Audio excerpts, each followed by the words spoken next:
วันนี้นะครับจะมาแนะนำ Dongle DAC นะครับที่รองรับ Hi-Res Audio นะครับแล้วก็พื้นฐานเนี่ยออกแบบมาพื้นฐานเนี่ยถ้าโปรยหัวไปเนี่ยน่าสนใจทุกจุดเลยนะครับหนึ่งก็คือใช้ชิป DAC ของ Cirrus Logic นะครับ CS 43131 2ตัวนะครับใน Dongle 1ตัวใช้ชิป DAC ของ Cirrus Logic 43131 2ตัวเลยนะครับแล้วก็มี Output หูฟังให้เลือกใช้ทั้ง Single End 3.5 Balance 4.4 นะครับขายราคาแค่1,000 กว่าบาทเองขายได้ยังไงนะ ตัวนี้ขายได้ยังไงนะครับนี่ตัวนี้เพิ่งออกใหม่สดๆร้อนๆนะเดือนเมษายนเนี้ยเพิ่งวางตลาดเลยนะครับรุ่น TN Audio นะรุ่น Black Pearl นะครับ High Performance Portable Decoding Headphone Amplify Dongle DAC Amp พกพานั่นแหละนะครับเขียนมาซะยาวเลยนะก็ข้างหลังภาษาจีนเต็มไปหมดเลย Made in China นะครับก็เป็น TRN ก็เป็นแบรนด์จีนนะเนี่ยรุ่น Black Pearl หรือว่าไข่มุกดำนะครับไข่มุกดำข้อเสียแรกเลยก็คือเนี่ยมันเป็นรอยนิ้วง่ายไปหน่อยตรงนี้เขาบอกเป็น Tempered Glass นะครับเป็นกระจกถ้าเช็ดให้สะอาดมันก็จะดูดีเช็ดแต่จับไปจับมามันก็จะเป็นนิ้ว ไม่ได้เป็นเงาตัวเงานะแล้วก็นี่อันนี้ให้เห็นตัวจริงกันก่อนนะเผื่อจะได้สนใจนะก่อนจะไปดูเรื่องของทางเทคนิคกันนะครับตรงนี้เดี๋ยวนะตัวเครื่องด้านหนึ่งเนี่ยออกแบบมานี่เป็นกระจกใสให้เห็นข้างในด้วยนะครับแต่ก็ไม่เห็นตัวชิปที่เป็นชิปแดกนะครับให้เห็นพวก RC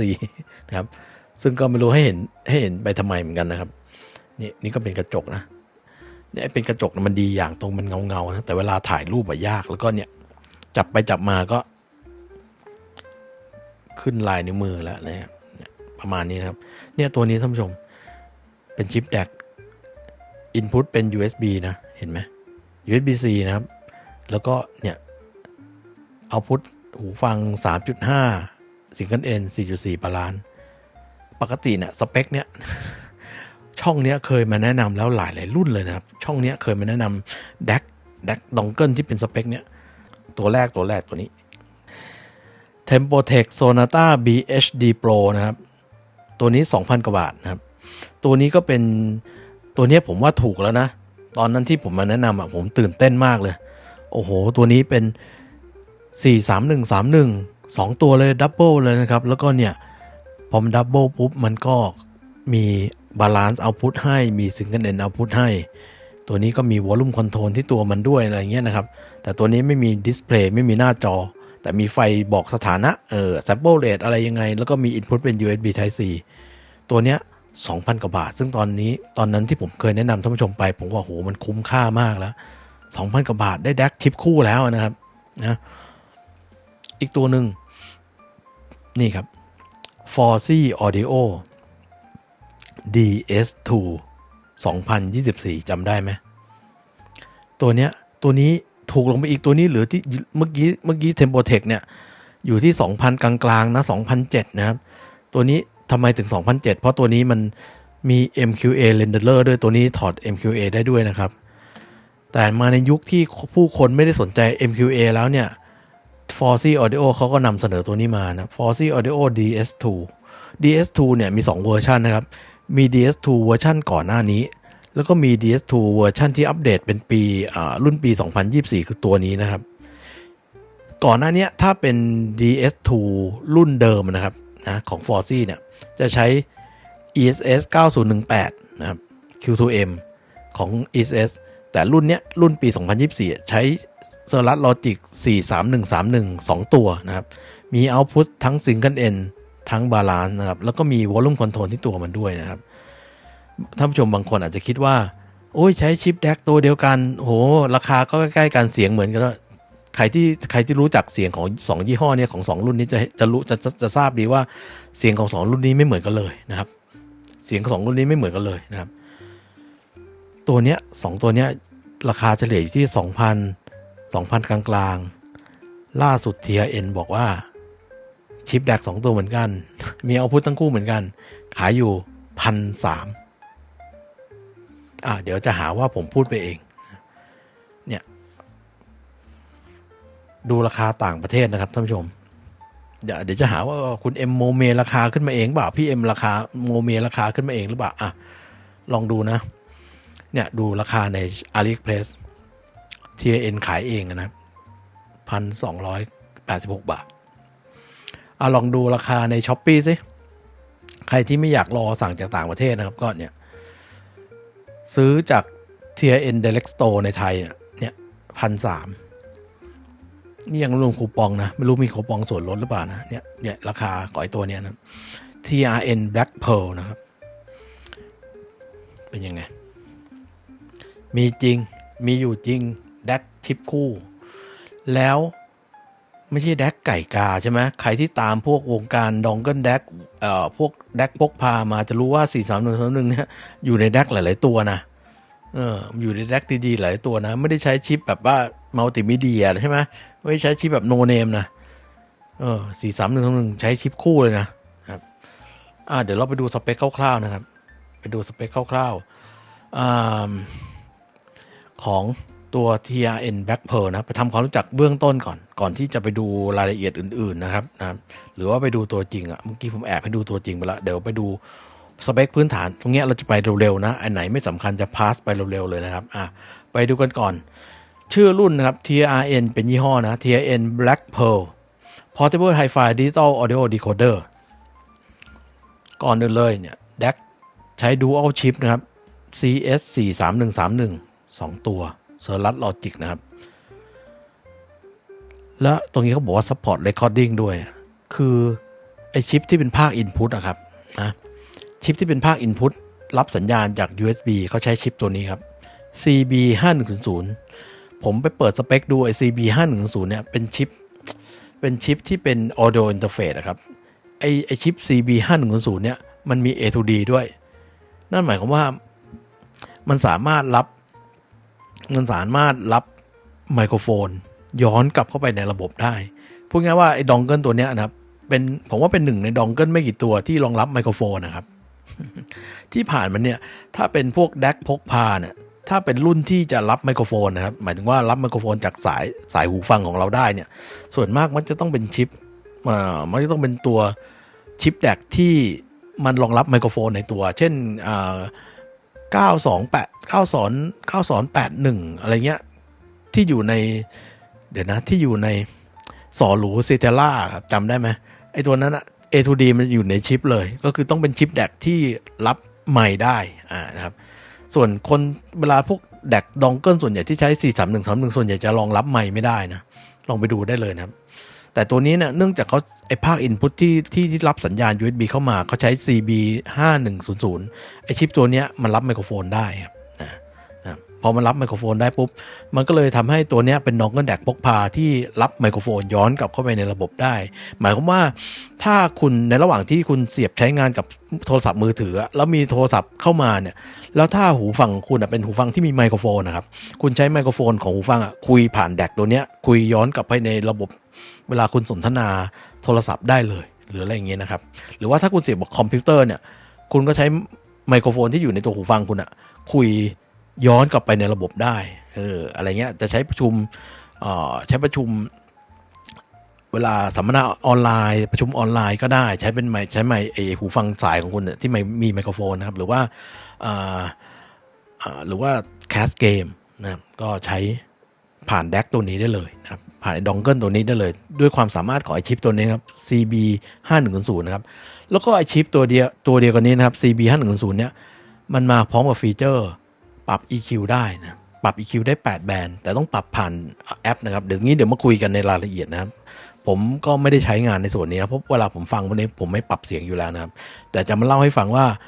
มันใช้งานยังไงนะมันปรับที่ตัวดองเกิลโดยตรงไม่ได้มันจะต้องเชื่อมต่อผ่านแอปตัวหนึ่งนะครับแล้วก็ในส่วนของการถอดรหัสเนี่ยด้วยความสามารถของ CS43112 ตัวนะครับมันก็ถอด PCM 32 บิต384กิโลเฮิรตซ์ได้นะครับก็คือเหลือเฟือแล้วสำหรับอุปกรณ์พกพานะครับแล้วก็ถอด DSD เนี่ย256ต้องถอดในโหมดของ Native DSD นะครับหมายถึงว่าใช้กับคอมพิวเตอร์ PC แล้วก็ลงไดรเวอร์นะครับถึงจะถอด DSD 256 Native ได้ถ้าคุณเล่นกับ Mac นะครับถ้าคุณเล่นคอมพิวเตอร์ Mac นะหรือว่าเล่นกับไอตัว UAPP ใน Android มันจะ วิ่งมาในโหมด DOP ตัวนี้จะได้ที่ DSD 128เท่านั้นนะอันนี้ต้องบอกไว้ก่อนนะครับนะ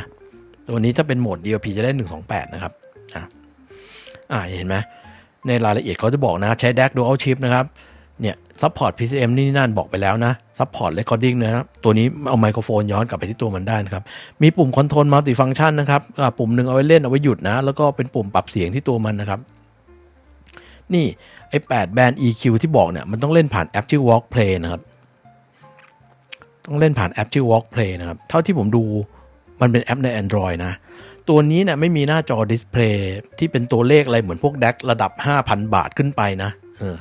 ตัวนี้นี่การบอก sample rate อะไรก็จะบอกแบบกว้างๆนะครับเป็นปุ่มแบบเป็นจุดไฟ LED ตรงนี้นะครับถ้าในโหมด Standby คือเราเสียบปุ๊บแล้วมันพร้อมทำงานเนี่ยนะครับมันก็จะเป็นสีน้ำเงินนะครับถ้าเป็น PCM เราเล่นไฟล์ PCM ไม่ว่าจะเป็นกี่ sample rate เนี่ยมันจะขึ้นเป็นสีเขียวนะครับถ้าเราเล่นเป็น DSD มันก็จะขึ้นเป็นสีแดงนะบอกแบบหยาบๆนะครับไม่ได้บอกรายละเอียดนะครับแล้วก็ระดับเสียง Volume Control ก็จะไม่ได้บอกเพราะมันไม่ได้มีดิสเพลย์ที่เป็นตัวเลขนะครับอันนี้ก็จะเป็นความแบบไม่ค่อยสะดวกสักเท่าไหร่นะครับถ้าเราเทียบกับพวกดองเกิลตัวละ 5,000 6,000 ขึ้นไปนะอย่างพวก KA17 Onyx Alpha XI1 หรือว่าพวก Keyin RU7 RU6 พวกนั้นนะพวกนี้จะมีหน้าจอดิสเพลย์ด้วยนะอันนั้นก็จะสะดวกกว่านะครับโดยในชิปที่เขาบอกนะเมื่อกี้นะครับเนี่ย DSD กับ PCM ที่บอกนี่เขาพูดไปแล้วนะครับ Output มีให้เลือกใช้ทั้ง 4.4 บาลานซ์แล้วก็ 3.5 Single End นะครับแต่ไอไมโครโฟนที่บอกเนี่ยมันรองรับเฉพาะ 3.5 นะ 4.4 ไม่มีไมโครโฟนนะครับนะ All Metal นะครับ Body เป็นอลูมิเนียมทั้งตัวนะครับ2 ด้านที่ปิดด้วยกระจกนะครับที่เห็นเป็นใสๆที่โดนนิ้วมือแล้วเป็นรอยง่ายๆนะก็เป็นกระจกเทมเปอร์นะครับเป็นเทมเปอร์กลาสนะครับหล่นแตกหรืออะไรเงี้ยไม่ต้องกลัวว่าจะบาดมือนะครับเทมเปอร์กลาสคุณสมบัติของเทมเปอร์กลาสนะครับนี่รองรับการบันทึกเสียงแล้วก็รองรับการคุยสนทนาอย่างที่ผมเล่าให้ฟังเมื่อกี้นะจากความสามารถของชิปตัว CB5100 นะครับนี่ก็เป็นสเปคนะไม่ต้องอ่านให้ฟังซ้ำนะครับประมาณนี้ก่อนจะไปดูการใช้งานเบื้องต้นเมื่อกี้ผมเอามาให้ท่านผู้ชมดูใช่ไหมว่ามันมี DAC 3 ตัวด้วยกันนะที่รายการเอาเฉพาะที่รายการนี้เคยพูดถึงนะที่มันมีอะไรคล้ายกันมากราคาก็ใกล้ๆกันนะแต่ไอตัว TRN Black Pearl มันถูกกว่าชาวบ้านเพื่อนนะเดี๋ยวผมมีเป็นกราฟไม่ใช่กราฟเป็นตารางให้ท่านผู้ชมดูนะว่าไอ้3ตัวนี้เนี่ยมันมีอะไรที่เหมือนหรือต่างกันบ้างนะครับเริ่มต้นจากนี่ตัวนี้Tempotec Sonata BHD Pro นะครับForce Audio DS2 2024 จนมาถึง TRN Black Pearl นะครับนะผมทำการบ้านมานะเพื่อให้ท่านผู้ชมจะได้เข้าใจง่ายๆว่า3ตัวนี้ที่พี่เอ็มว่าสเปคมันเหมือนกันเลยเนี่ยมันมีอะไรที่เหมือนนะมันเหมือนกันทั้งหมดเลยหรือเปล่านะครับหรือมันมีความต่างกันด้วยนะครับอะไรอย่างเงี้ยท่านผู้ชมมาดูนะครับว่าไอ้ Dongle DAC 3 ตัวเนี้ยมันเหมือนหรือต่างกันยังไงนะครับก่อนอื่นเลยในส่วนของ Wireless Audio Support นะก็คือทั้ง3ตัวเนี่ยเนื่องจากมันใช้ชิป DAC ตัวเดียวกันเลยนะครับเราใช้2ตัวทั้งคู่ด้วยเพราะฉะนั้นเนี่ยการรองรับพวกไฟล์เสียงนะ PCM DSD แล้วพวกเนี้ยทั้ง Native ทั้ง DOP เนี่ยเหมือนกันเลยนะครับเพราะตรงนี้มันเป็นความสามารถของตัวชิป DAC นะครับตัวชิป DAC D2A Converter นะก็เป็น CS43131 2ตัวเหมือนกันหมดเลยนะครับเนี่ย2ส่วนนี้เหมือนกันเป๊ะเลยนะครับนะส่วนของ MQA Support นะครับมีแค่ Tempotec Sonata BHD Pro ตัวเดียวนะครับที่รองรับ MQA Renderer นะครับนะส่วน TRN Black Pearl กับ Force Audio DS2 2024 ไม่รองรับทั้งคู่นะครับคราวนี้เนี่ยมาดูในส่วนของภาคกำลังขับเสียงนะครับของ Output หูฟัง Single End 3.5 บ้างนะครับนะตัวเนี้ยตัว Tempotec Sonata BHD Pro ไม่ได้แจ้งไว้นะครับแต่เราสามารถประเมินได้คร่าวๆนะครับจากตรง Output 4.4 นะก็น่าจะประมาณ100 กว่ามิลลิวัตต์นะแต่เนื่องจากเขาไม่ได้แจ้งไว้นะครับในสเปคหาไม่เจอเลยนะก็เลยต้องระบุมาอย่างนี้นะครับว่าไม่ได้แจ้งเอาไว้นะครับส่วน TRN Black Pearl เนี่ยอ้างอิงที่หูฟัง32 โอห์มเนี่ยกำลังขับอยู่ที่125 มิลลิวัตต์นะครับก็ถือว่าอยู่ในระดับเดียวกับ DAP หลายๆตัวนะอยู่ในระดับเดียวกับ DAP เครื่องเล่นพกพาหลายๆตัวแล้วก็ กำลังขับมากกว่าพวกแดกหางหนูที่มากับแบรนด์นะพวกแดกหางหนูแบบรุ่นถูกๆไอ้พวกนั้นมักอยู่ที่30 40 50มิลลิวัตต์นะไอ้ตัวนี้ไป125มิลลิวัตต์อะไรอย่างเงี้ยนะครับทั้ง3ตัวเนี้ยไม่ได้ระบุว่ามีชิปแอมพลิฟายเออร์แยกนะก็คือเขาใช้ภาคขยายหูฟังที่อยู่ในตัวชิปแดกเลยเอามาใช้เลยนะครับเพราะไม่ได้ระบุว่ามีการใช้ชิปแอมพลิฟายเออร์เพิ่มเลยสักตัวนะทั้ง3ตัวนี้นะครับส่วน Force Audio DS2 2024เนี่ยสเปคตรงเนี้ยมันผมจากแหล่งข้อมูลหลายๆแหล่งที่หามานะครับเขาบอกอยู่ที่ประมาณที่อ้างอิงที่32โอห์มเนี่ยเขาบอกอยู่ที่ประมาณ128มิลลิวัตต์ถึง130มิลลิวัตต์นะก็เนื่องจากเขาบอกมาทั้ง2อันผมก็เลยเอามาลงทั้งคู่เลยเพราะว่าไม่รู้อันไหนเป็นข้อมูลที่ถูกต้องนะครับประมาณเรียกว่าไอ้กำลังขับเอาผู้หูฟังที่เป็นซิงเกิลเอ็นสูสีกันหมดเลยนะครับสูสีกันหมดเลยเพราะว่าอย่างที่บอกนะเขาใช้ภาคขยายเสียงหูฟังที่มากับตัวแดกเลยเพราะฉะนั้นก็มันก็ไล่เลี่ยกันนะสังเกตว่าไม่ได้ต่างกันมากนะครับนะส่วนกำลังขับหูฟังตรงช่องบาลานซ์เอาท์พุตนะครับจริงๆแล้วผมว่ามันก็สูสีกันนะเอาดูจากเนี่ย Tempotec Sonata BSD Pro นะ280มิลลิวัตต์นะครับที่32โอห์มในขณะที่ TRN Black Pearl อ้างมาระบุมาที่320มิลลิวัตต์ที่32โอห์มเหมือนกันนะครับก็ถือว่า320กับ280ใกล้เคียงนะครับใกล้เคียงในขณะที่เจ้าตัว Force Audio DS2 2024ถ้าในคู่มือของเขานะครับในคู่มือบอกมาที่510มิลลิวัตต์ที่32โอห์มคือเป็นตัวเลขที่กระโดดมากเลยนะครับถ้าผู้ชมลองไปดูในรีวิวหลายๆตัวนะก็บอกว่า510มิลลิวัตต์เหมือนกันนะครับแต่ผมก็ไม่แน่ใจว่าตัวเลขนี้มันมีที่มาที่ไปยังไงเพราะว่าในตัวแดกเองเขาก็ไม่ได้แนะนำว่าเขาก็ไม่ได้มีชิปแอมพลิฟายเออร์แยกต่างหากอะไรเงี้ยนะครับในขณะที่บางแหล่งข้อมูลเนี่ยหลังๆก็บางแหล่งข้อมูลหรือแม้กระทั่งตัว Force Audio เองก็ยังระบุ2ค่านี้สลับไปสลับมานะระหว่าง510มิลลิวัตต์กับ170มิลลิวัตต์เนี่ยนะครับผมก็เลยไม่รู้ว่าค่าไหนเป็นค่าที่ถูกต้องตอนที่ผมรีวิวตัว DS2 2024ไปผมอ้างอิงที่510มิลลิวัตต์เพราะว่าไอ้ตัวเลขเนี้ยมันอยู่ในคู่มือที่มากับตัวแดกที่ส่งมากับพร้อมตัวแดกไอ้ตัวคู่มือตรง specification เขาระบุไว้ชัดเจนนะในคลิปที่ผมรีวิวก็มีภาพอยู่นะครับว่า Force ระบุมาที่510มิลลิวัตต์ในช่องบาลานซ์44นะครับก็ผมไม่แน่ใจว่าข้อมูลไหนถูกต้องนะครับแต่จากการใช้งานนะดองเกิลทั้ง3ตัวนี้นะครับสามารถขับพวก in-ear monitor นะครับไม่ว่าจะเป็น output 3.5 หรือ output 4.4 IEM ทุกตัว in-ear ตัวขับได้กระจายนะแล้วก็สามารถไปขับพวกหูฟัง full size ที่ไม่ได้โหดมากนะได้เหมือนกันนะครับได้เหมือนกันอย่างไอตัว Sifka Answer นะครับ DAC 3ตัวนี้ขับกระจุยกระจายเลยนะครับไม่ว่าจะเป็นช่อง 3.5 หรือ 4.4 นะส่วนถ้าเป็นพวกหูฟัง Sennheiser พวก300โอห์มอะไรพวกนี้นะครับก็ 3.5 จะเหนื่อยหน่อยแต่ถ้า 4.4 เนี่ยสบายๆเหมือนกันนะครับก็พอจะขับ full size ได้นะครับแต่ต้อง connect ที่เป็นบาลานซ์นะครับนะแต่ถ้าเป็นหูฟัง in-ear 3.5 single end เนี่ยขับสบายเลยนะครับนะเบื้องต้นก็แนะนำไว้ประมาณนี้นะครับส่วนในกรณีที่เราจะเร่งเอาพุทมันสูงสุดเลยแล้วก็ต่อเอาพุทหูฟังของมันออกไปเข้าที่ชุดเครื่องเสียงในโหมด pre out นะครับตัว TRN Black Pearl กับไอตัว Tempotec Sonata BSD Pro ทั้งคู่เนี่ยสามารถให้เอาพุทนะครับให้ความแรงของสัญญาณเอาพุทนะครับที่ maximum volume นะครับก็คือถ้าเป็น single end ก็2โวลต์ RMS ทั้งคู่เลยแล้วก็ที่ balance output ก็4โวลต์ RMS ทั้งคู่เลยนะครับก็อันนี้ก็ตามมาตรฐานนะครับตามมาตรฐานทั่วๆไปก็อันเนี้ยเทียบเท่าเครื่องเล่นบ้านนะเครื่องเล่น CD บ้าน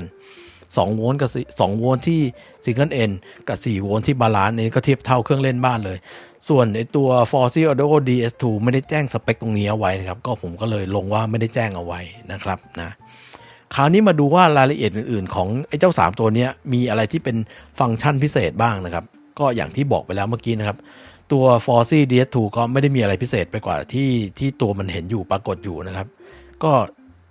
ถ้าเทียบกันก็มันอาจจะได้เรื่องว่าตัวมันเล็กสุดคือดีไซน์ได้ตัวเล็กสุดอะไรทำนองนี้นะครับในขณะที่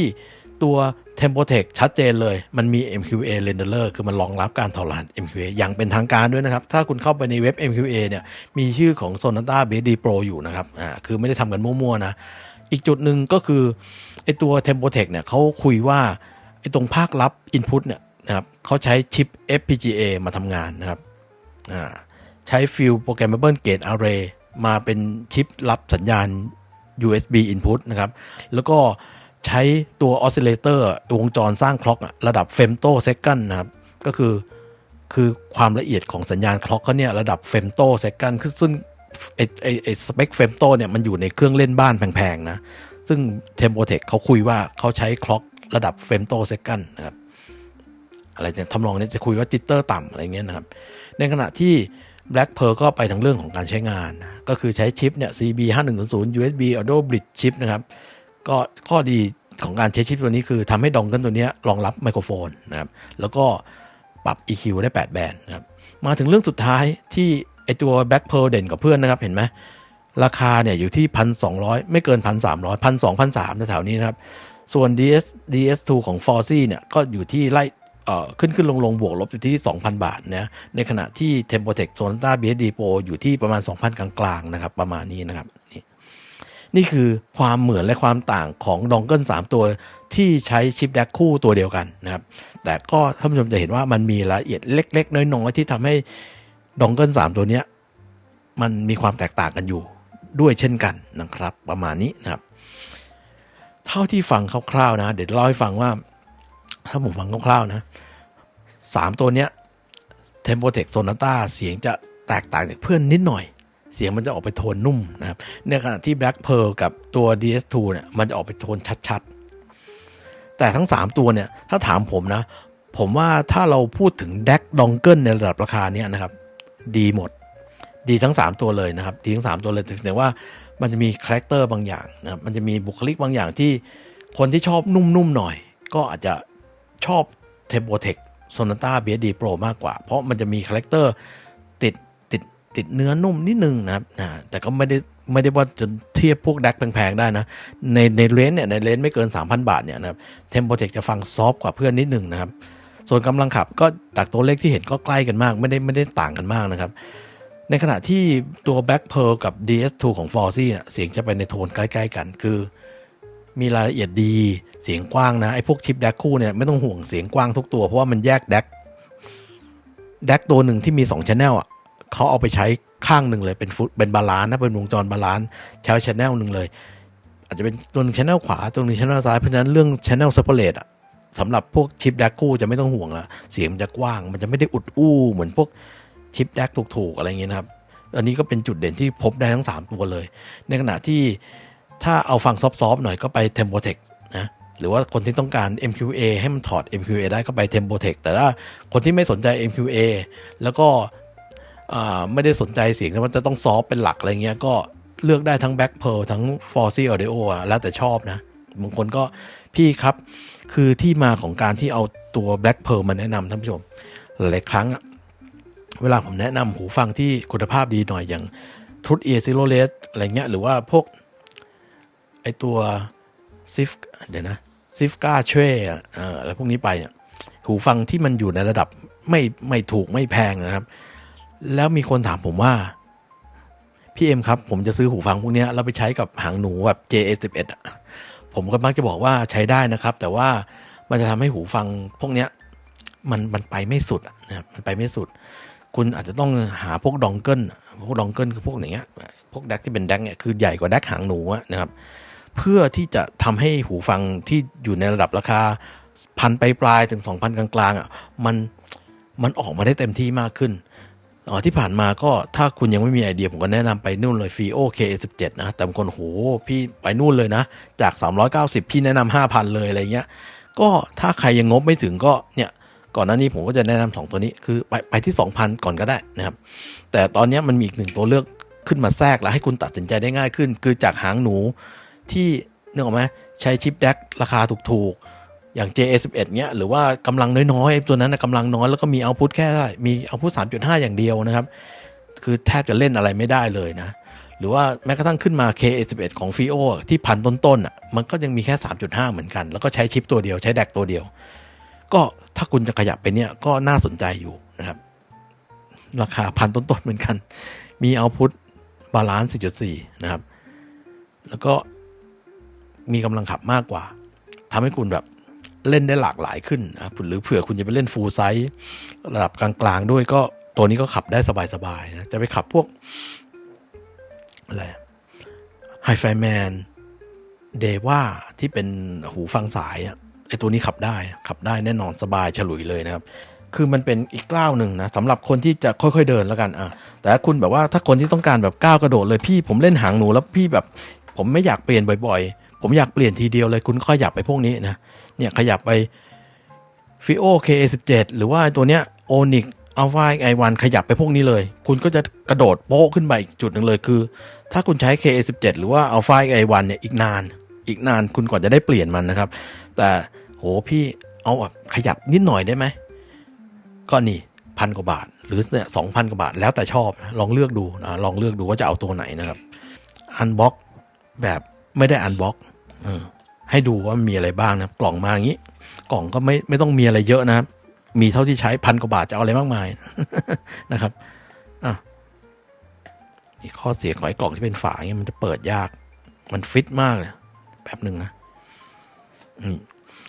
เนื่องจากราคาเท่านี้มันก็ไม่มีอะไรมาเลยนะเนี่ยที่ได้มากับเครื่องนะครับนี่ตัวเครื่องมาอย่างนี้นะครับเนี่ยแมะมาอย่างนี้เนี่ยแมะมาอย่างนี้นะครับคือเวลาผมพูดว่ากล่องไม่ค่อยมีอะไรไหมอย่าไปถือสาผมนะผมก็พูดให้มันไหลๆไปเรื่อยนะครับนี่คือคู่มือก็ไม่มีอะไรเป็นแผ่นพับมาง่ายๆแบบนี้เลยนะครับมีภาษาจีนภาษาอังกฤษนะครับก็ไม่ได้มีซับซ้อนนะบอกอันเนี้ยสเปคแล้วก็ที่เมื่อกี้เราคุยมาทั้งหมดนะที่จากเว็บไซต์เขานั่นแหละนะครับนะ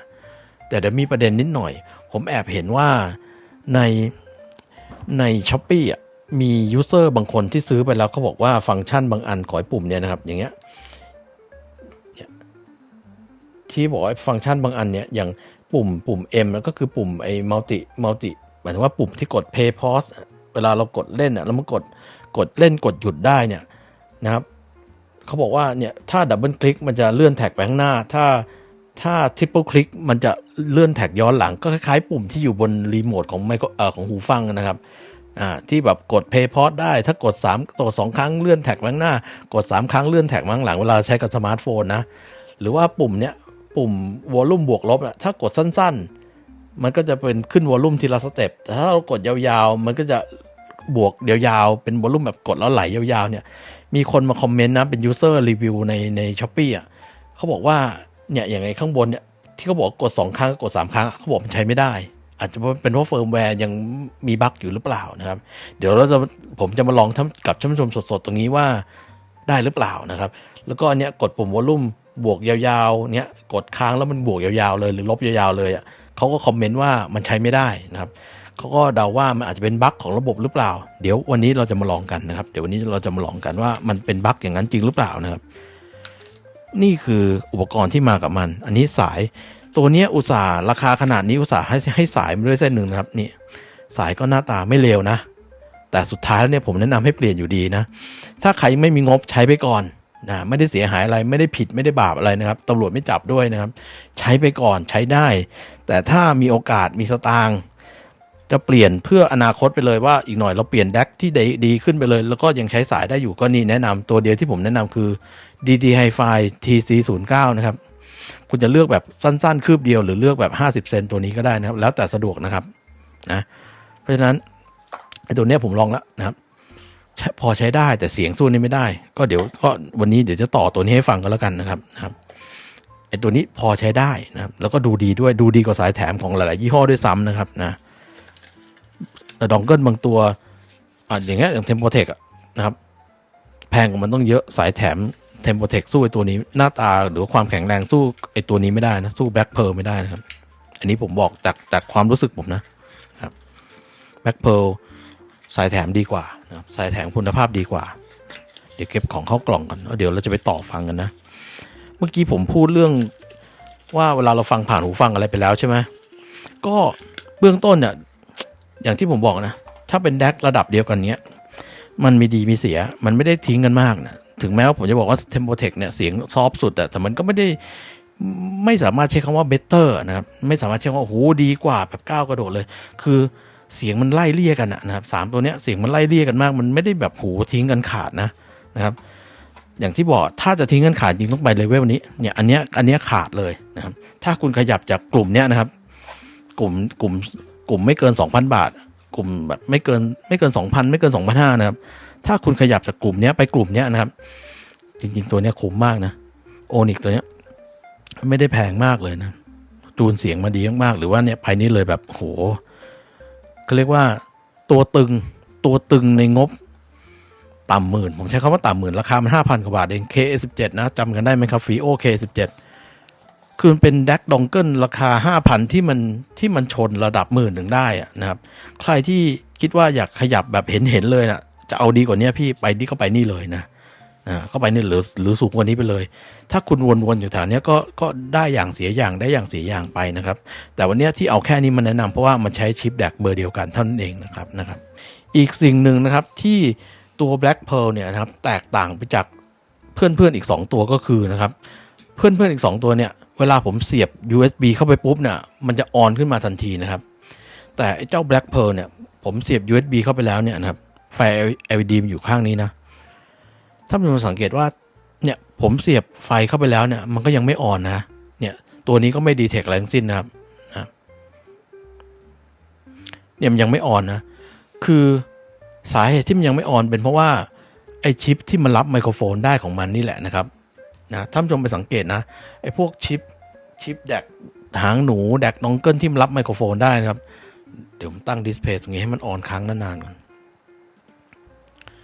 เช่นนะครับเช่นสอหรูซิเทล่า MQA นะครับหรือว่ามีอะไรล่ะแดกหางหรูอีกหลายๆตัวเลยนะครับเมื่อเราเสียบไฟเข้าไปมาแล้วเรายังไม่เสียบเอาต์พุตของมันนะครับมันยังไม่แอคทีฟมันยังไม่ออนนะมันยังไม่ออนเราจะต้องเสียบอะไรเข้าที่เอาต์พุตมันก่อนมันถึงจะออนขึ้นมานะอย่างเงี้ยเนี่ยผมเสียบ USB แล้วมันก็ยังไม่ทำงานนะเราจะต้องเสียบเอาต์พุตของมันก่อนเนี่ยโป๊ะเข้าไปเนี่ยมันถึงจะออนขึ้นมาเดี๋ยวมันอยู่ฝั่งไหนวะนี่ไฟขึ้นมาแล้วเห็นไหมครับเนี่ยมันก็จะดีเทคขึ้นมานะครับเห็นไหมเนี่ยถ้าผมดึง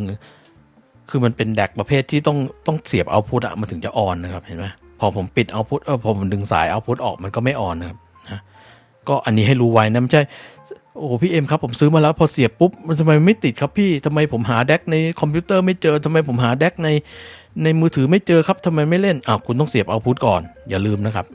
ในขณะที่2ตัวนี้ไม่ต้องนะเพราะมันไม่รับไมโครโฟนนะครับผมเข้าใจว่ามันคงเป็นดีไซน์ตรงนี้แหละที่มันต่างกันนะครับเห็นไหมพอเสียบปุ๊บมันออนทันทีเลยเห็นไหมครับอีกจุดหนึ่งสังเกตไหมครับว่าเวลามันออนขึ้นมาเนี่ยถ้าเป็นแดกยี่ห้ออื่นอย่างเนี้ยมันก็จะขึ้นว่า Tempotec Sonata ถ้าขึ้นเสียบอันนี้ปุ๊บก็จะขึ้นว่า Forsy DS2 แต่อันเนี้ยมันขึ้นชื่อนี้มาครับ TEC อันนี้เป็น1จุดที่ผมสังเกตนะครับอันนี้ผมจะลองใช้งานกับ USB Audio Player Pro นะครับแล้วดูว่ามันสามารถรองรับไฟล์เสียงที่มันโม้ไว้นะครับว่า24 บิต 384 DSD 128อะไรเงี้ยได้หรือเปล่านะครับแต่วันนี้เนื่องจากจะให้ท่านผู้ชมฟังด้วยก็ผมจะไม่ต่อเอาพุทนี้นะครับผมจะเดี๋ยวก่อนอื่นก่อนจะไปฟังเสียงเดี๋ยวนิดนึง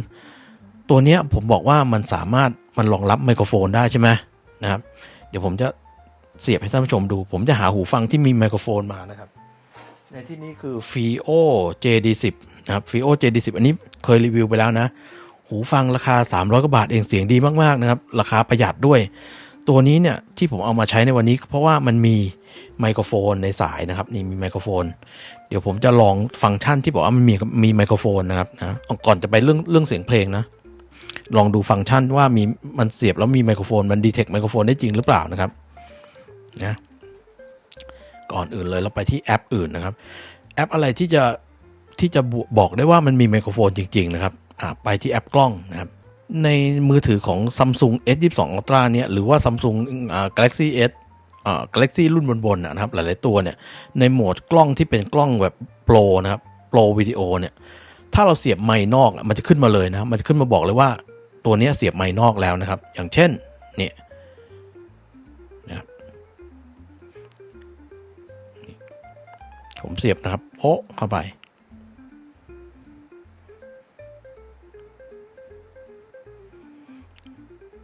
นี่มันขึ้นมาแล้วเห็นไหม My USB นะครับนี่ My USB ไมค์มันเข้าไมค์จริงหรือเปล่านะหูฟังตัวนี้เข้าไมค์จริงหรือเปล่าท่านผู้ชมสังเกตวอลลุ่มตรงนี้นะครับ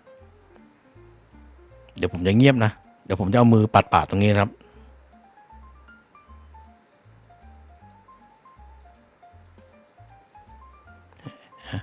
ดองเกิลตัวนี้มันรับไมโครโฟน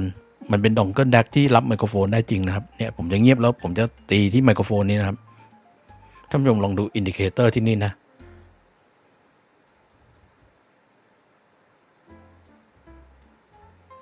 เห็นไหมผมรับไมโครโฟนได้จริงนะครับ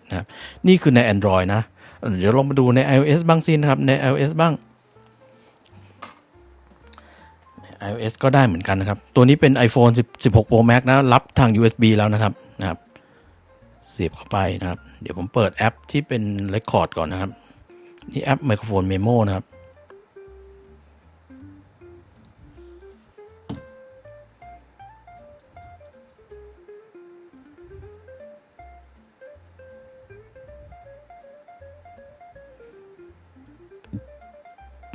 เห็นไหมมันพิสูจน์แล้วนะไม่ว่าจะเป็น iOS หรือว่าAndroid นะดองเกิลตัวนี้รองรับโหมดไมโครโฟนอินนะครับใครที่ใช้พวกหูฟังที่มีไมค์อยู่เคยมีคนถามผมเหมือนกันนะว่ามีดองเกิลตัวไหนไหมเนี่ยก็น้องๆหลายคนก็เนี่ยจะใช้หูฟังที่มีไมโครโฟนนะแล้วเวลาแบบฟังเพลงอยู่เพื่อนโทรมาเนี้ยไม่อยากจะต้องแบบปลดหูฟังมาอยากจะใช้ไมโครโฟนหูฟังคุยย้อนกลับไปเลยเนี่ยก็ถ้าใช้ดองเกิลตัวนี้ทำได้เลยนะครับนะลองให้ดูแล้วนะครับทั้งใน Android ทั้งใน iOS นะครับชัดเจนนะว่ารองรับไมโครโฟนจริงนะครับนะครับพอพูดถึงรองรับไมโครโฟนปุ๊บเนี่ยมีอีก point หนึ่งครับท่านผู้ชมเมื่อกี้จำได้ไหมว่าเขาบอกว่าไอ้ดองเกิลตัวเนี้ยปรับ EQ ได้นะแต่ตรงเนี้ยผมบอกไว้นิดนึงว่าหลังจากผมลองพยายามใช้งานแล้วเนี่ยผมไม่ชอบนะครับเพราะว่าการที่จะใช้ไมโครโฟนกับไอ้ดองเกิลตัวเนี้ยนะครับเราจะต้องไปลงแอปตัวหนึ่งครับชื่อ Walk Play นะครับไอแอปตัวนี้เป็นแอปที่ไม่มีใน Play Store นะครับแล้วมันต้องไปโหลดมาซึ่งผมดูแล้วเนี่ยหลังจากที่ผมติดตั้งไปเนี่ยผมไม่ค่อยไว้ใจแอปนี้ครับท่านผู้ชมเพราะว่ามันขอข้อมูลจากเราเยอะมากนะครับเนี่ยเดี๋ยวให้ดูนะแอปตัวนี้ผมลองดาวน์โหลดมาแล้วผมไม่ค่อยไว้ใจมันนะครับรู้สึกผมจะดีลีทไปแล้วเนี่ยมันยังอยู่ใน trash อยู่นะครับเนี่ยแอปตัวนี้ชื่อ Walk Play ต้องไปดาวน์โหลดมันไม่มีอยู่ใน Play Store นะคุณต้องไปดาวน์โหลดเป็น APK มาแล้วตอนติดตั้งเนี่ยกว่าจะเข้าไปใช้งานตรงส่วน EQ ได้ครับโอ้โหขอข้อมูลจากเราเยอะมากครับขอข้อมูลจากเราจนผมสงสัยว่าเฮ้ยเราจะใช้แค่ EQ ของคุณคุณจะต้องขอข้อมูลจากเราเยอะขนาดนี้ขออีเมลขอเบอร์โทรขออีเมลขออะไรเยอะมากจนผมว่าไม่ใช้ก็ได้เพราะผมไม่ได้ใช้ EQ อยู่แล้วเพราะฉะนั้นตรงเนี้ยถ้าใครชอบไอ้เจ้าแอป Walk Play ให้ปรับ EQ ได้8แบนด์เนี่ยผ่านดองเกิลตัวเนี้ยก็ใช้ไปนะครับไม่ว่ากันนะแต่ส่วนตัวเนื่องจากผมที่เป็นคนที่ฟังเพลงแล้วผมไม่ได้ปรับ EQ อะไรอยู่แล้วผมก็เลยไม่ได้สนใจฟังก์ชันในส่วนของเนี่ยการปรับ EQ ในแอปตัวนี้นะแต่ใครลองดูได้นะครับแต่ผมกลัวข้อมูลรั่วไหลมากๆเลยผมก็เลยไม่ได้ติดตั้งมันไปผมก็จะลบเนี่ยไปอยู่ใน trash แล้วนะครับเพราะฉะนั้นรีวิวตัว TRN Back Pearl ในวันนี้ผมจะไม่ได้พูดถึงส่วนของการปรับ EQ 8แบนด์ที่เป็นหนึ่งในฟีเจอร์ที่ TRN บอกเอาไว้นะครับนะเพราะอันนี้โดยปกติผมก็ไม่ได้ปรับเสียงอยู่แล้วนะครับรวมถึงไอแอปปรับเสียงตัวเนี้ยมันมีอะไรไม่น่าไว้ใจผมหลายอย่างก็เลยถือโอกาสไม่ใช้มันอยู่แล้วนะครับอันนี้ต้องออกตัวไว้ก่อนว่าผมจะไม่ได้แนะนำในส่วนนี้ให้นะครับในส่วนการใช้งานนะแต่ผมจะแนะนำในส่วนการใช้งานส่วนอื่นแทนนะครับเช่นก่อนอื่นเลยมีจุดหนึ่งครับท่านผู้ชมที่ผมว่าแดกตัวนี้มีปัญหาบั๊กอะไรบางอย่างอยู่ครับนะครับเดี๋ยวมาดูกันนะวันนี้เนื่องจากให้ท่านผู้ชมฟังผมจะต่อสายมันในโหมดของต่อเข้าชุดเครื่องเสียงนะต่อเข้าในระบบเสียงของเรานะครับก็ไม่ได้ต่อผ่านหูฟังนะผมจะต่อผ่านเนี่ย 4.4 Balance Output นะครับไปเข้าชุดเครื่องเสียงของเรานะครับในที่นี้นะชุดเครื่องเสียงของเราในที่นี้อันนี้เล่นเพลงผมลองเล่นละใน Tidal เล่นได้นะครับ Tidal เสียบปุ๊บ Tidal มองเห็นนะครับแล้วก็แต่อันนี้เพื่อให้ท่านผู้ชมเห็นรายละเอียดเวลาเราเล่นเนี่ยนะครับผมก็จะใช้งานกับ USB Audio Player Pro เป็นหลักนะครับก่อนอื่นเลยเนี่ย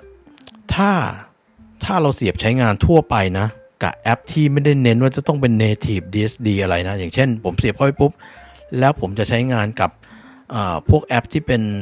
แอปทั่วๆไปแล้วกันนะอย่างเช่นเนี้ยผมจะเปิดใน YouTube สมมุติผมจะเอา DAC ตัวนี้ไปต่อหูฟังแล้วฟัง YouTube ปกติทั่วๆไปนะก็มันก็ใช้งานได้เลยไม่ได้มีปัญหาอะไรนะเดี๋ยวผมจะเทสให้ดูนะผมเปิดเสียงเบาๆคลอไปด้วยนะครับหารีโมทก่อนรีโมทหายเดี๋ยวผมจะเปิดเสียงเบาๆคลอไปด้วยแล้วก็อธิบายไปด้วยนะครับว่าเป็นยังไงเนี่ยเสียงนี้มันผ่านแดกแล้วนะครับเห็นไหมมันก็ detect เป็น PCM ใช่ไหมไม่ต้องไปสนใจว่า sampling rate เท่าไหร่เพราะว่านี่มันผ่านมันยังผ่านระบบของ Android อยู่นะครับถ้าท่านผู้ชมเสียบใช้งานในโหมดเนี้ยท่านผู้ชมก็ไม่ได้มีปัญหาอะไรนะครับท่านผู้ชมสามารถปรับวอลลุ่มได้ทั้งทางที่เนี่ยที่วอลลุ่มที่เครื่องมือถือโดยตรงนะครับหรือปรับวอลลุ่มที่นี่นะมันจะเป็นวอลลุ่มซ้อนวอลลุ่มนั่นแหละนะครับเนี่ยปรับที่นี่ก็ได้นะครับเดโก้2000เป็นตัวแทนจำหน่ายอยู่ปัจจุบันเนี่ยนอกจากพวกสายเคเบิลต่างๆนะสายไฟสายลำโพงสายสัญญาณก็ปรับได้2ทางนะครับปรับได้2ทางปรับที่นี่ก็ได้ปรับที่มือถือก็ได้นะเนี่ยอันนี้ลดไปนะครับอันนี้ปรับเพิ่มตัวยกสายมีปลั๊กรางเมื่อกี้ตามข้อมูลของตัว TRN เองบอกว่าถ้าเรากดค้างมันจะขึ้นต่อเนื่องใช่ไหมครับลองดูนะวันนี้ตัวที่ผมจะมาแนะนำกันเนี่ยก็คือตัวนี้เนี่ยสังเกตไหมครับว่ามันไม่ดังขึ้นที่มียูเซอร์ไปรีวิวไว้ใน Shopee เรื่องนี้เรื่องจริงครับคือถ้าเรากดเนี่ยถ้าเรากดทีละจึกเนี่ยมันจะขึ้น LEIF นะครับเนี่ยก่อนนั้นเนี่ยมันแต่ถ้าเรากดค้างเนี่ยถ้าเรากดบวกลบนะครับดังเบาเนี่ยถ้ากดทีละจึกเนี่ยมันจะขึ้นลงได้ความดังนะครับแต่ถ้าเรากดค้างยาวๆมันจะไม่ขึ้นเนี่ยผมกดเพิ่มความดังนะครับออกมาตั้งแต่ยุค90เห็นไหมมันไม่ดังขึ้นเนี่ยนี่ก็เป็นอีกหนึ่งบั๊กที่มีคนรีวิวไว้ก็เจอจริงนะครับเนี่ยถ้าผมกดทีละจึกเนี่ยมันจะขึ้นความดังนะครับแล้วก็นะครับอันนี้ให้เป็นข้อสังเกตไว้นะแล้วไอ้ปุ่ม play pause ที่บอกเนี่ยครับถ้ากด1ครั้งเนี่ยมันเพย์พอสได้จริงนะตามที่บอกถ้ากด2ครั้งมันควรจะสกิปแบงหน้าถูกไหมรุ่นล่าสุดคือสกิปได้ถ้ากดย้อนหลังกด3ครั้งอันนี้ถอยไปถอยมาได้จริงนะครับถอยไปถอยมาได้จริงอันนี้ก็ที่เมื่อกี้มียูเซอร์รีวิวเอาไว้อันนี้ก็ไอเรื่องวอลลุ่มที่กดค้างแล้วมันไม่ขึ้นไม่ลงยาวๆอันนี้เรื่องจริงแล้วผมเจอเหมือนกันแต่ที่เขาบอกว่ากดข้ามแท็กอะไรเงี้ยเราไม่เจอนะเราไม่เจอนะเดี๋ยวเอาดูเป็นคลิปของเราเองแล้วกันเดี๋ยวไปช่องอื่นแล้วเดี๋ยวจะติดลิขสิทธิ์เขานะครับไปในช่องของเราเองแล้วกันเดี๋ยวจะให้ดูว่าเวลาเราขยับคลิปเนี่ยมันจะเลื่อนไปตามหรือเปล่านะครับไปที่ playlist ของเราสักอันหนึ่งแล้วกันนะไปที่อันนี้ Q&A นะครับแล้วเราก็เล่นอันแรกไปยาวไว้นะครับวันนี้อัลบั้มแนะนำประจำสัปดาห์ถ้าผม2จึ๊กมันต้องไปคลิปต่อไปถูกไหมโต๊ะก่อนเคลียร์โต๊ะก่อนมันไปได้จริงนะครับถ้าเรา3จึ๊กมันจะย้อนหลังคนนี้บอกว่าผมใช้ Android นะครับ Samsung Note 8ย้อนหลังได้ไปข้างหน้าได้นะครับ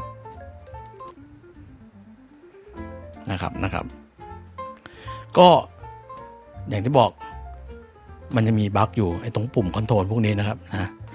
อีก1บั๊กที่ผมเจอนะไม่ได้จบแค่นี้ท่านผู้ชมไอ้ 1,300 บาทกับสเปคเนี่ยมันจะต้องแลกด้วยความไม่สมบูรณ์อะไรบางอย่างซึ่งเสียดายนะครับเป็นอีกจุดหนึ่งที่ทำให้ผมเสียดายมากที่คุยมาทั้งหมดเนี่ยไม่ได้เรื่องของคุณภาพเสียงนะเป็นเรื่องของการใช้งานที่มันแบบว่าแหมทำไมมันเกือบจะดีแล้วเชียวเกือบจะแนะนำได้แบบ 100% แล้วทำไมมันยังติดขัดเรื่องเล็กน้อยคราวนี้เรามาดูที่เมื่อกี้ผมพูดเรื่องกว้างๆไปแล้วใช่ไหมเรามาดูที่ส่วนที่หลายๆคนน่าจะสนใจก็คือการใช้งานกับแอปเล่นเพลงที่จริงจังอย่าง USB Audio Player Pro นะครับก่อนอื่นเลยผมจะลองเล่นไฟล์ที่เป็น CD Quality แล้วกันนะครับดูว่าท่านผู้ชมมันจะมีจุดเด่นจุดด้อยอะไรหรือเปล่านะเล่นได้จริงหรือเปล่านะครับก่อนอื่นเลยเอาง่ายๆเพลงที่เราคุ้นเคยแล้วกันนะเจสซี่เจมส์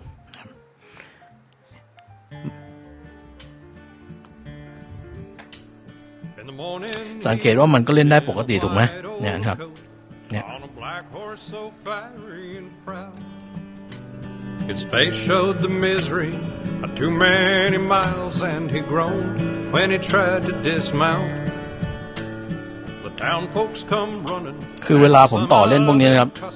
ถ้าเป็นแดกที่มีวอลลุ่มของตัวเองนะครับเนี่ยผมมักจะเร่งตรงนี้ให้สุดผมมักจะเล่นที่แอปผมมักจะเร่งที่ตัวแอปให้สุดเห็นไหมที่แอปผมจะเร่งให้สุดเลยเพื่อบายพาสวอลลุ่มที่เป็นดิจิตอลไปแล้วผมจะมาเร่งดังเบาที่ตัวนี้นะครับเนี่ยผมจะมาเร่งดังเบาที่ตัวแดกนะถ้าแดกที่มีวอลลุ่มเพื่อไม่ให้มันเกิดอาการวอลลุ่มซ้อนวอลลุ่มนะเนี่ยตรงนี้จะเห็นว่าแดกสามารถถอดรหัสได้แบบ native bit perfect อย่างที่ควรจะเป็นนะครับสมมุติว่าเราฟังที่ความดังระดับนี้ท่านผู้ชมจำความดังระดับนี้เอาไว้นะครับอีกบั๊กหนึ่งที่ผมเจอในแดกตัวนี้นะครับคือทุกครั้งที่เราเสียบใช้งานใหม่ครับวอลลุ่มที่เราตั้งไว้มันจะไม่กลับมาที่วอลลุ่มที่เราตั้งไว้ครับมันจะไปที่ระดับวอลลุ่มที่มันตั้งไว้ค่าหนึ่งซึ่งไม่รู้ว่าเป็นค่าเท่าไหร่นะครับท่านผู้ชมลองสังเกตนะตอนเนี้ยผมไม่ได้เร่งวอลลุ่มคือวอลลุ่มที่แอปเนี่ยผมเร่งสุดถูกไหมแล้วผมมาปรับตรงเนี้ยให้ความดังตรงเนี้ยมันพอดีนะครับมันพอดี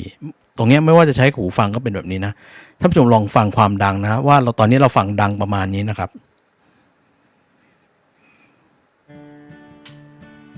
สมมุติว่าความดังที่เท่านี้เป็นความดังที่เราพอใจแล้วนะครับแล้วพอผมดึงมันออกแล้วผมเสียบมันกลับเข้าไปใหม่ความคาดหวังของเราครับคือมันควรจะดังเท่าเดิมมันควรจะดังเท่าที่เมื่อกี้เราตั้งไว้ถูกไหมแต่มันไม่เป็นเช่นนั้นครับท่านผู้ชมลองฟังนะ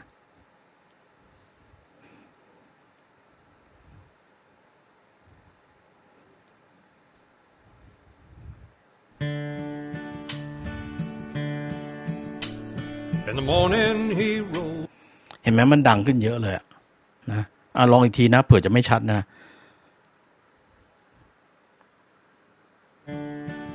สมมุติว่าตรงนี้มันดังไปสมมุติว่านะแล้วผมฟังจากหูฟังหรืออะไรก็แล้วแต่นะครับสมมุติว่าความดังที่ตรงนี้คือความดังที่กำลังดีแล้วสมมุตินะแล้วผมดึงปลั๊กออกเพื่อจะไปอะไรก็แล้วแต่แล้วผมกลับมาฟังใหม่เนี่ยในทางที่ควรจะเป็นหรือกับแดก4ตัวนี้นะครับทุกตัวจะเป็นแบบนี้หมดคือผมเสียบเข้าไปใหม่มันควรจะดังที่ครั้งสุดท้ายที่เราตั้งไว้ถูกไหม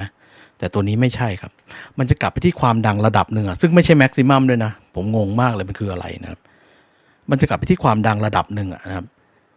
ที่มันดังกว่าที่เมื่อกี้เราตั้งไว้มากๆเพราะฉะนั้นใครที่ใช้หูฟังต้องระวังนะครับต้องระวังนะมันจะดังแบบขึ้นมาปื้ดหนึ่งเลยเพราะฉะนั้นทุกครั้งที่เสียบใช้งานเจ้า TRN Black Pearl นะครับในเฟิร์มแวร์เวอร์ชันปัจจุบันอันนี้ซึ่งไม่ทราบว่าเป็นเวอร์ชันอะไรเหมือนกันเพราะมันไม่มี Companion App นะครับผมพบว่ามันจะเซต Initial Volume นะครับทุกครั้งที่เราเปิดใช้งานมันจะตั้งค่า Volume ไปที่ระดับหนึ่งเสมอเลยทุกครั้งนะครับไม่ว่าก่อนหน้านี้เราจะตั้ง Volume ไว้ที่ไหนท่านผู้ชมสังเกตนะเมื่อกี้ที่เราบอกกำลังดีมันค่อนข้างเบาถูกไหมพอผมเสียบใช้งานใหม่ปุ๊บมันจะกลับไปที่ความดังระดับหนึ่งทันทีนะครับเนี่ยเห็นไหมมันจะดังขึ้นมาเยอะมากเลยแล้วไม่ใช่แม็กซิมัมด้วยเนี่ยเพราะมันยังเร่งขึ้นไปได้อีก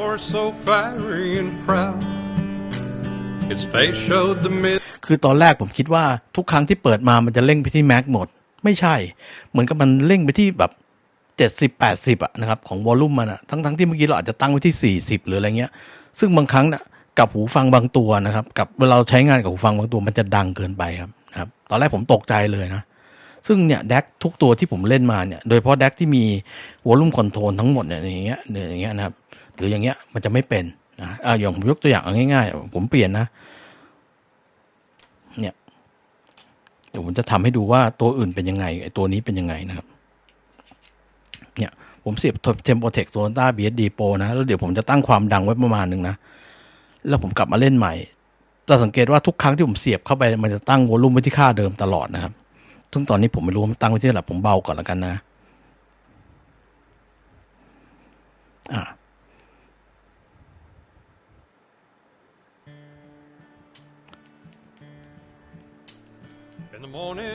สมมุติว่านี่เป็นระดับความดังที่พอดีนะครับผมดึงออกนะแล้วผมเสียบใหม่ถ้าเป็นแดกตัวอื่นอย่าง Tempotech มันจะดังเท่าเดิมนะมันจะดังเท่าวอลลุ่มครั้งสุดท้ายที่เราตั้งไว้นะ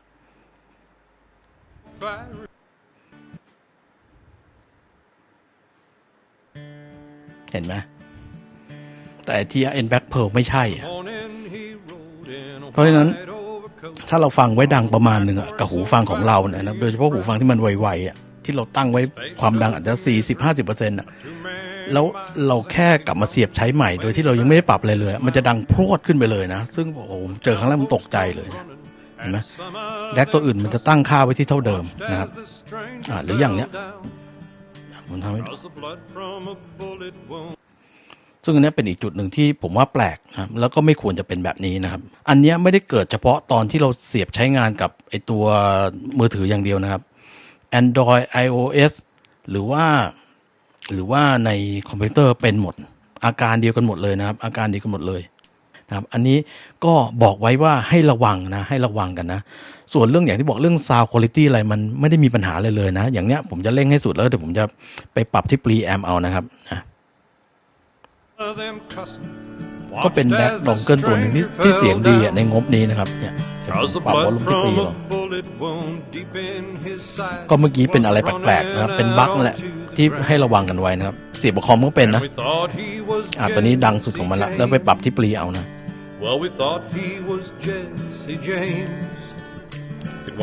เดี๋ยวผมให้ท่านผู้ชมฟังคร่าวๆฟังจาก16 บิต 14.1 ก่อนว่าเสียงประมาณไหนนะครับราคา1,000 กว่าบาทเนี่ยถ้าไม่พูดถึงบั๊กที่แบบประหลาดเมื่อกี้เสียงคุ้มไหมนะครับเอาไปฟังกันคร่าวๆนะ Some village wag said, well, let's look in his bag. We'll see what this stranger's about. So we emptied his saddlebags out on the sidewalk, and a leather-bound Bible fell out. And the rest of the goods in his bag was a new Colt revolver and 100 in gold. But the name on his Bible stood right out to libel. It was written in letters too bold, and it said he was Jesse James. So we thought he was Jesse James. It was an honest mistake anybody could make. He looked like the outlaw to me. We thought he was Jesse James.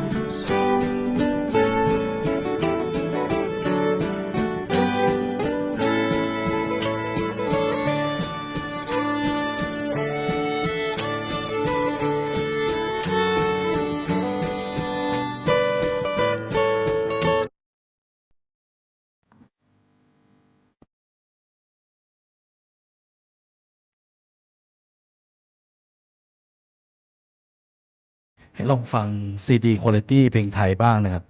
เนี่ยถอด Native ที่ 16.4.1 นะครับ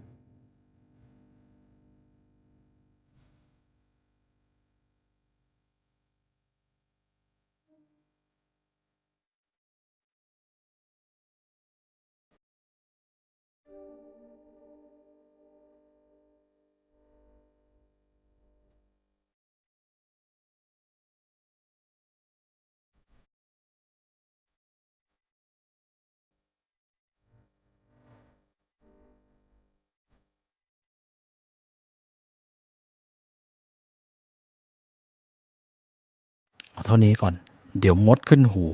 มันหวานมากคือที่ลองหลายๆไฟล์เนี่ยเพื่อจะให้ดูว่าภาพรวมของเสียงเนี่ยมันประมาณไหนนะไม่งั้นเดี๋ยวท่านผู้ชมอาจจะไปยึดติดว่าเสียงเป็นอย่างนั้นบางทีอาจจะเป็นเสียงของอัลบั้มนั้นก็ได้นะครับเดี๋ยวลองฟังที่เป็นไฟล์อะไรดีเมื่อกี้ให้ลองฟังเป็น PCM ดูบ้างนะครับเมื่อกี้เป็นCD Quality ใช่ไหมผมมีไฟล์พวก2496อยู่ในเครื่องไหมนะเดี๋ยวหาแป๊บหนึ่งนะครับ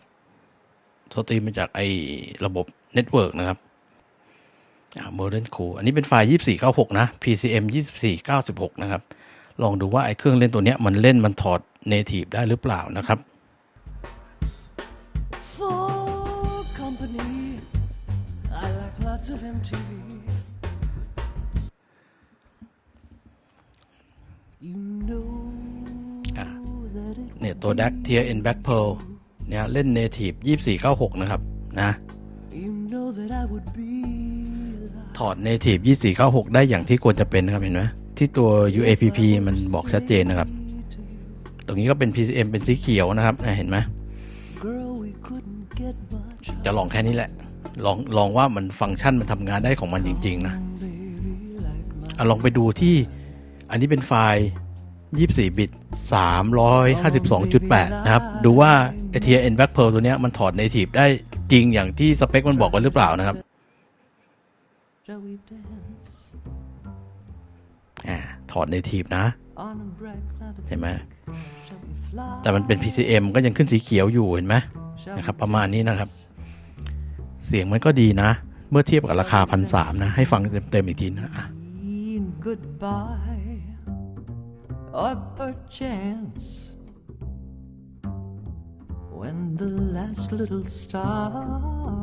has left the sky shall we still be together with our arms around each other and shall you be my new romance เท่านี้นะ แล้วเดี๋ยวจะเมื่อกี้เราลองไฟล์ PCM ไปจนถึง 312.8 แล้วเนาะ เดี๋ยวลองไปฟัง DSD บ้างนะครับ ฟังไฟล์ DSD บ้าง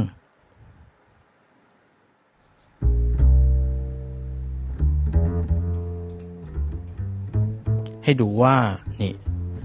ตัว DAC นะครับ TIN Black Pearl ถอดเนี่ย DSD 2.8 MHz นะครับหรือ DSD 64ถอดDOP นะมันวิ่งผ่านเป็น DOP ออกไปนะถอด DSD 64ได้จริงนะครับได้จริงถอดได้จริงเวลาเล่น DSD เห็นไหมไฟเป็นสีแดงนะครับเห็นไหมนะครับตามสเปคที่เขาบอกไว้ทุกอย่างทำได้ตามสเปคบอกหมดนะครับลองไปเล่นไฟล์ DSD 128 นะครับเล่น 128 เห็นไหมมันถอดได้จริงนะ DSD 128 หรือ DSD 5.6 MHz นะครับเห็นไหมตัวนี้ถอดได้จริงนะครับจะลองให้ดูแค่นี้แหละนะครับอัลบั้มนี้เปิดยาวไม่ได้โดนลิขสิทธิ์นะครับประมาณนี้ก็เบื้องต้นก็ลองให้ดูว่า TIN Black Pearl นะครับคุณสมบัติเป็นยังไงนะครับที่มาที่ไปเป็นยังไงอะไรที่ผมชอบอะไรที่ผมว่าทำไมมันเป็นแบบนี้นะครับลองให้ดูหมดแล้วนะเชื่อได้ว่าท่านผู้ชมที่กำลังสนใจ TIN Black Pearl เนี่ยคงจะได้ข้อมูลนี้เอาไปตัดสินใจได้แล้วนะครับได้แล้วนะครับประมาณนี้นะผมฝากไว้แค่นี้ก่อนนะครับ